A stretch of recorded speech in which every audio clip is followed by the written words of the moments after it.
Welcome back to my kitchen. Today I'm going to show you how I make a quick style ramen.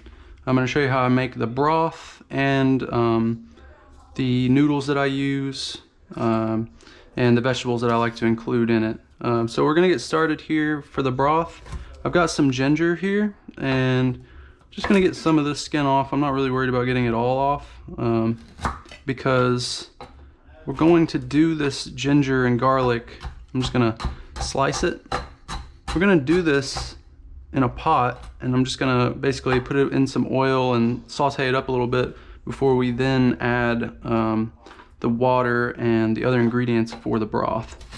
So like I said, just slicing this, and you got to be kind of careful with the ginger because it can slip out from under you. And we're gonna do the same thing here with some garlic. And like I said, the reason why I'm leaving the skin on there is because we are going to strain the ginger and garlic out of the broth, and it won't be in the final product. It's just going to be in there for flavors purposes. So we're going to get some garlic here as well. Garlic and ginger I think are two important flavors to have in ramen, and we're just going to want to slice that up as well as the ginger. Now this won't be a very in-depth broth recipe. There are definitely recipes out there that I encourage you to try. This is going to be more of a quick recipe with ingredients that you would likely have already. Because as a vegan, I tend to keep ginger for a lot of different things, not only for juicing and for Indian food and stuff like that, but also for ramen broth is another good reason. But yeah, ramen's really good. It's great in terms of its flexibility, because pretty much as long as you have the broth and the noodles, then you've got ramen, and you can be creative and put whatever vegetables in it that you want, really. There's no rules on it, in my opinion. Alright, so we got the garlic and ginger.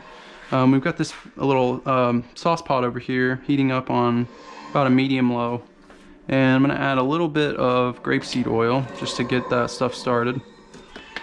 Less than a teaspoon there. And get my bench scraper out. Alright, so we're going to start off with all of this garlic and ginger.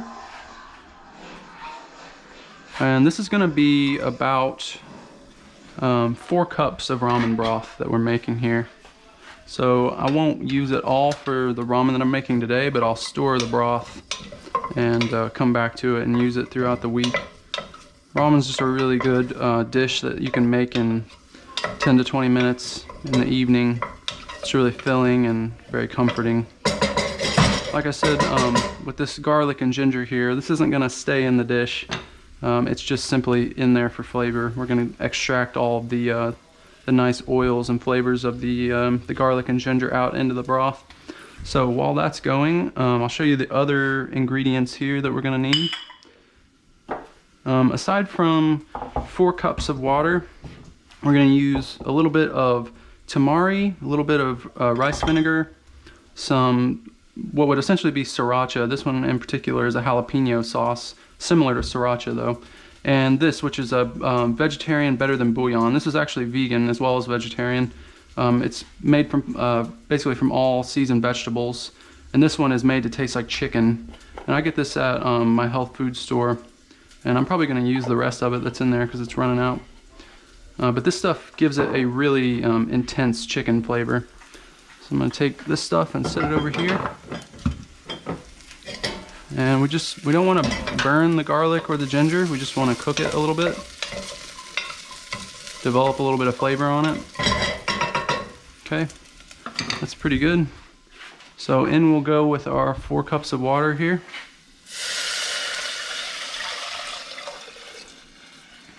Alright, next thing I'm going to do is add a couple tablespoons of soy sauce. Like I said, this is tamari here. If you have soy, soy is fine as well. This is the 50% reduced sodium one. About a tablespoon of rice vinegar. and a couple of teaspoons of this jalapeno sort of sriracha. And then the final ingredient, which is going to be this bouillon here. And we're going to bring this broth up to just below a boil. We don't need to boil it. Find a spatula. We don't really need to boil it. We just need to get it up to heat and make sure that this bouillon all dissolves. Like I said, this is it recommends about 1 teaspoon per 8 ounces of water. And so that's probably about what I've got here. Like I said, I'm down to the bottom of the barrel on this stuff. It's really great. I like to use it in any recipe that you're gonna have some kind of a chicken replacement in. I used it in my chicken Caesar salad video. If you haven't seen that, you should check that out. I marinated the seitan fake chicken in that broth, or in that bouillon broth, and it actually like improved the chicken flavor quite a bit. It was really nice. The other ingredients we're going to use for the ramen are mushrooms, and those can be any kind of mushrooms. Cabbage, this is red cabbage that I'm using. Carrot, which we're going to peel, and some frozen corn. And that's just 4, and I'm going to go ahead and get this saucepan or saute pan over here that we're going to use to do our vegetables in. We're just going to do a quick stir fry on them. But those are the vegetables that I'm using today. By all means, use whatever vegetables you have on you in your fridge, or whatever sounds good. And we're just going to cut this into strips, really. Okay. And might need one more little bit of cabbage here. And I'm really bad with cabbage. I don't usually buy it very often because I don't put it to use. It ends up sitting in my fridge and going bad. But I like it in ramen. I think it adds a nice texture alongside the noodles. Let's see, our mushrooms here, these particular mushrooms, I have to look at the package. I can't remember exactly what they were called, but all you got to do is slice the bottom off of this guy, and these guys will kind of just sort of fall apart. I need my compost bowl. We'll probably start the mushrooms first, just to get them kind of worked down a bit, let some of the moisture off of them before we add the other vegetables. And let me go ahead and get a bowl.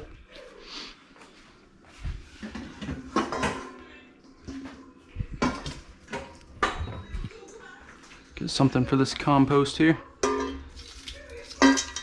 I did a poll on Twitter the other day to see how many people were trying to help reduce the amount of stuff that we have in landfills, and the options were recycling, composting, both or neither. And surprisingly, I think about a quarter of the results were both. But most people that responded did at least recycle. And I'm gonna get another little bowl here. Got too many big bowls. I need a little bowl for my mushrooms. Like I said, we're gonna start these mushrooms first so we can cook some of the liquid off of them.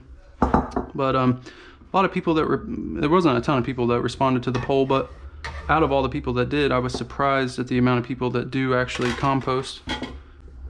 That was reassuring. Composting is a really, really great thing to do. And on these carrots, I'm holding this peeler and I'm getting it on a flat surface and just trying to get thin strips out of it, kind of like you would if you were making carrot bacon. And I'm going to do about 3 strips on either side. Oh, that one went in the floor. Oh, that's okay. I'm going to do about 3 or 4 strips on one side, and I'm going to flip it over and get some off the other side. And we'll throw that in there. But anyway, composting is a really great thing to do, especially if you're vegan, because the majority of what you would be throwing in the trash is probably food scraps. And if you can compost that or collect it and take it to somewhere where they can compost it, you're doing a world of good in terms of not sending it away to a landfill. So I highly recommend that you do compost, and don't take my word for it. Do some research on it. See if it's going to be doable for you, if it's easy. When I lived in Kentucky, that's fine. We don't really need too much more carrot here. I'm just going to slice the rest of this. When I lived in Kentucky, there was only one place in our area where we could take compost, and we didn't have enough of it really to make a big difference. I just ended up with like a bag of, you know, rotting trash on my back porch waiting to be taken to the compost area. So we just really, it wasn't a very doable thing when we were living in Kentucky. So we're gonna get a little bit of grapeseed oil over here and let that start heating up. Like I said, it's just below medium. You can turn it up a little bit. We just want to mix our all our broth ingredients here around and make sure they get well incorporated. There we go. All right, and put this over here. We'll start with our mushrooms.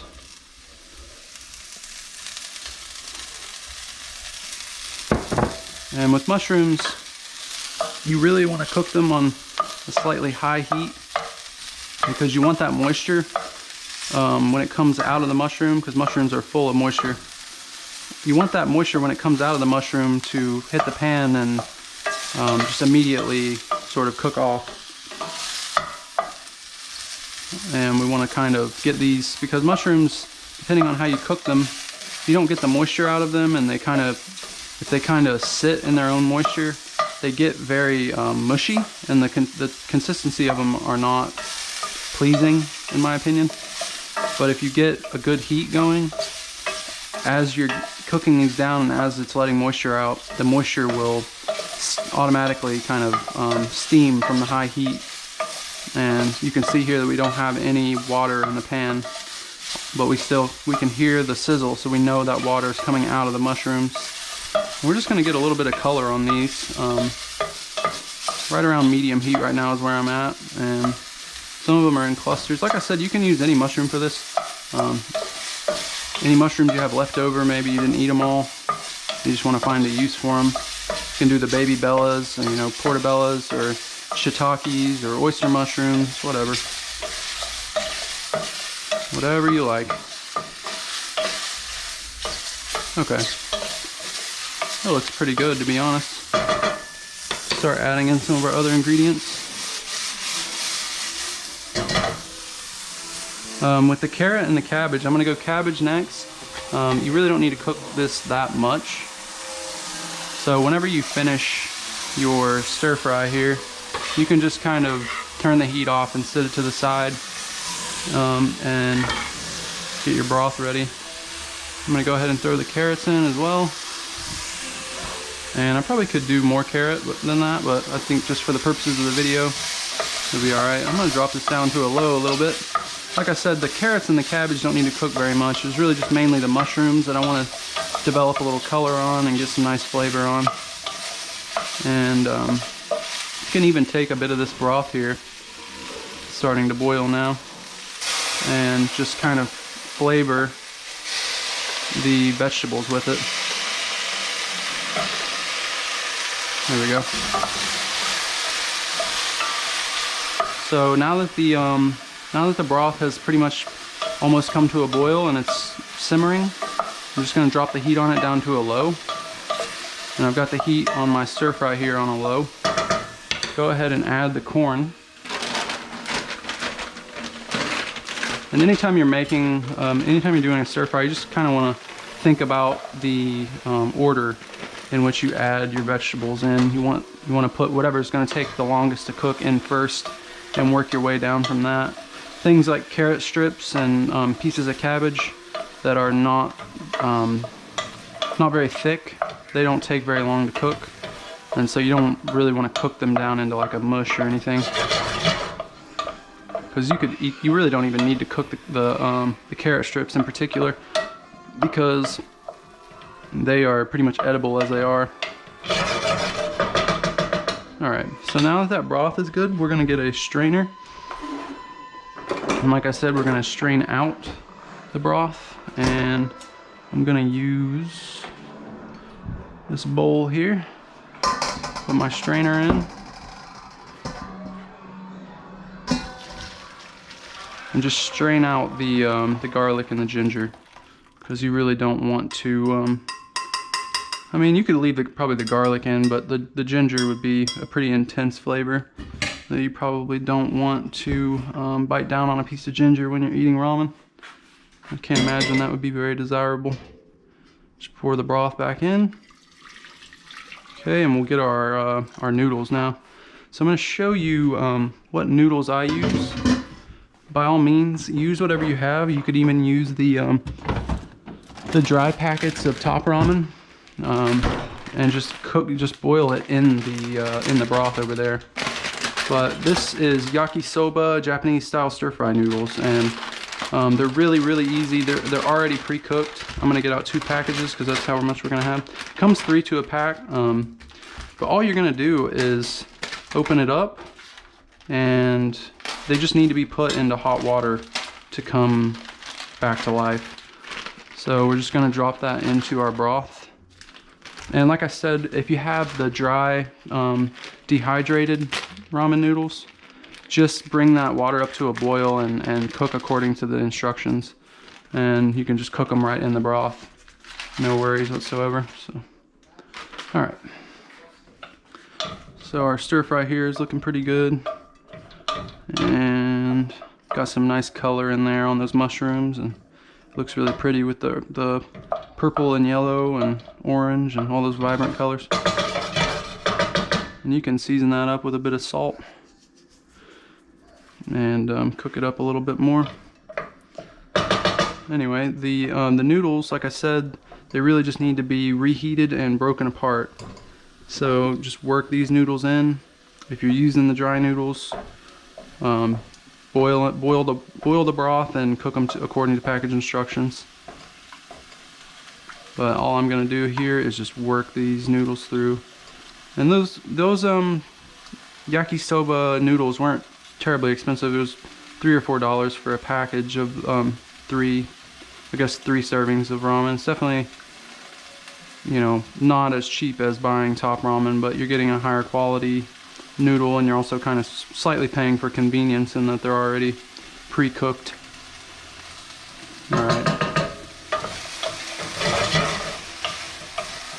Alright, so the veg is looking pretty good, and what we're gonna do now is just grab a pair of tongs, make sure these noodles are, yeah, they're looking pretty good, looking nice and soft and ready to eat.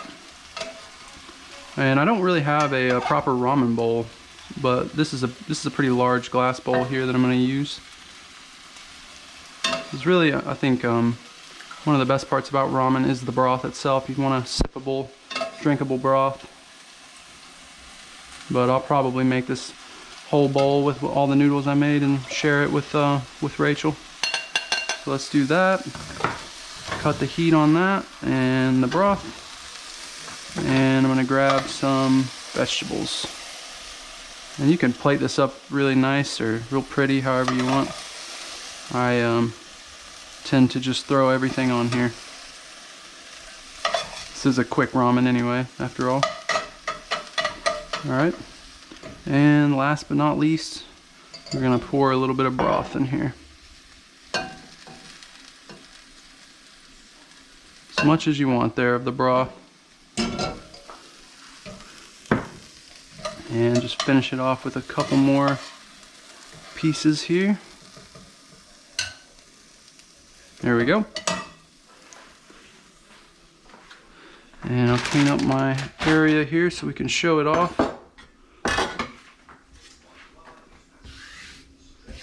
Alright, let's have a look here. Get some chopsticks out just for tradition. Alright. Oop, yep, that's right. Okay.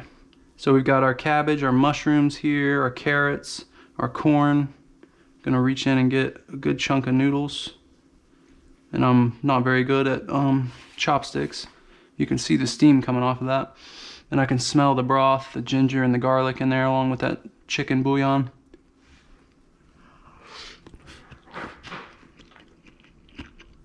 Mmm, yum.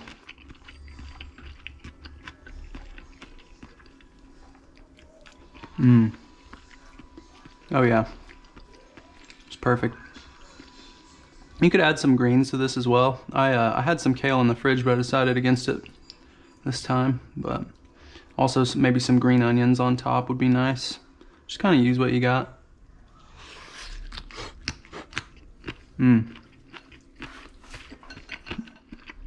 Get a taste of that broth. Oh yeah, very good. Delicious. Especially quick and easy. And I highly recommend you to try it. At least try making a ramen at home for the first time if you've never made it. Super easy, super quick, very filling, relatively cheap, especially if you're using those dry ramen packets.